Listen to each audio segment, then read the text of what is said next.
जिला हालचाल आज रही पुरी जिला तथ्य देइछन्ति आम पुरी संवाददाता सौमित्र रंजन हरिचंदन और उपस्थापन मु सुचिस्मिता साहू।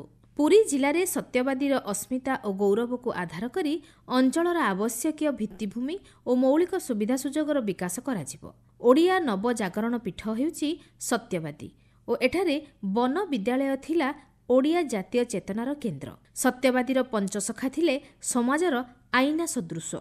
सेमाने शिक्षा द्वारा मानव जीवनर नीति आदर्श को प्रतिफलन कराइबा सहित ओडिशार बौद्धिक स्वतंत्रतार वार्ताबहक थिले बोली मुख्यमंत्री मोहन चरण माझी सत्यवादी महोत्सव 2025 रे योगदान अवसर में मत रखिथिले।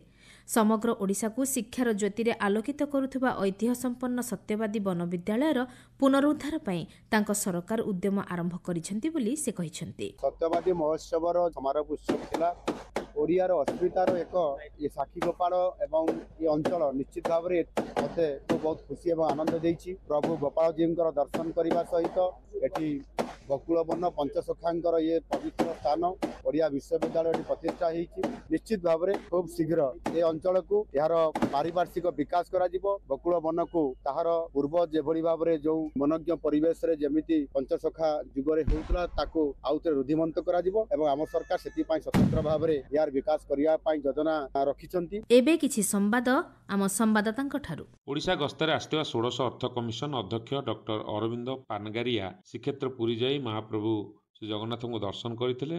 दर्शन पर कमिशन सदस्य माने पुरी राजभवन में स्थानीय पौर प्रशासन सहित सहर उन्नतीकरण भित्तिभूमि विकास और नागरिक सुविधा वृद्धि पाई आवश्यक आर्थिक आवंटन संपर्क में विशद भाव आलोचना करथिले। अर्थ कमिशन पुरीर समृद्ध ऐतिह्य को संरक्षित रखाई सामग्रिक सहरांचल विकास सुनिश्चित करने समुचित संबल बंटन उपर गुरुत्वारोप करथिले। या परे संध्यारे यूनेस्को द्वारा विश्व ऐतिह्य स्थल घोषित कोणार्कर सूर्य मंदिर परिदर्शन करी यार इतिहास संबंध शुणी और कारुकार्य देखि कमिशन अभिभूत होइथिले। चलित वर्ष विधि परंपरा अनुसार श्रीपंचमी दिन श्रीक्षेत्र पुरी रे 3 रथर रथ काठ अनुकूल पूजा समापित होइथिला।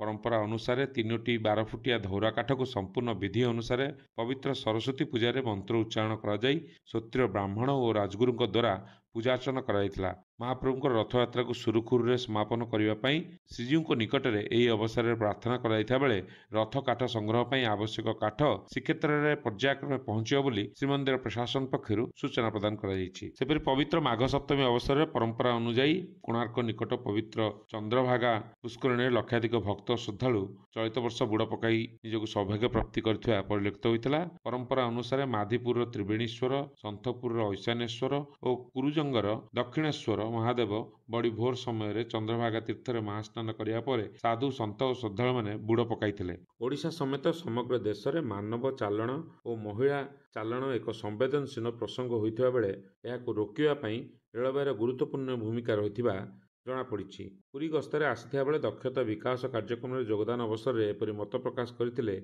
जातीय महिला कमिशन अध्यक्षा विजया राहतकार। आगामी रथयात्रा समय पुरी को आसुथिबा भक्त और श्रद्धालुंक वृद्धि को नजर में रखी भिड़ नियंत्रण नहीं एआई कैमेरार व्यवहार कराजिबो। महाप्रभुंकर रथयात्रा श्रृंखलित करने यह एक बड़ पदक्षेप बोली जनापड़िथिबा बेले उन्नत ज्ञान कौशल प्रयोग करा जाई भिड़ नियंत्रण को श्रृंखलित करने लगाजिबो एआई कैमेरा। विश्व प्रसिद्ध रथयात्रा रे प्रबल जनसमागम को नियंत्रण करने सह भिड़ और ट्राफिक नियंत्रण मध्य करिबो एआई कैमेरा। एने पुरी पुलिस पक्षरु प्रस्तुति चलिथिबा बेले सहरर प्रमुख स्थान साही गलिकंदी और अन्यान्य गुरुत्वपूर्ण स्थान रे लागिबो एही कैमेरा। पुरी श्रीमंदिर रत्नभंडार मरामती कार्य जारी रहिथिबा बेले एने श्रीमंदिर मुख्य प्रशासकଙ୍କ अध्यक्षतारे एक स्वतंत्र बैठक रे समीक्षा करा जायथिला। तेबे पूर्व निर्धारित अवधि समय मध्यरे रत्नभंडार मरामती कार्य शेष होई परिबो नाही बोली बैठक रे मत प्रकाश पाइथिला। विशेषतः श्रीमंदिर रे बहुल नीति जोगु मरामती कार्य पई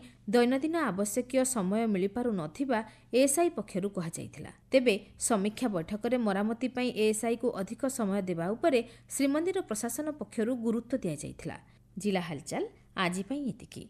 आसंता काली जिला हालचाल रे सुनिबे रायगड़ा जिला संपर्क रे।